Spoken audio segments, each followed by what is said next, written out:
Do you want to know how to make your Snapchat account private? Then this video is for you. Hey guys, welcome back to our channel TechUp. On today's video, I'm going to show you how to do it in very few steps. So first of all, go ahead and open the Snapchat app and log in into your Snapchat account.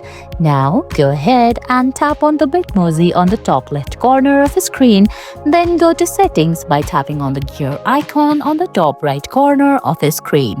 Once you're into Settings, scroll down and look for the Public Profile Settings.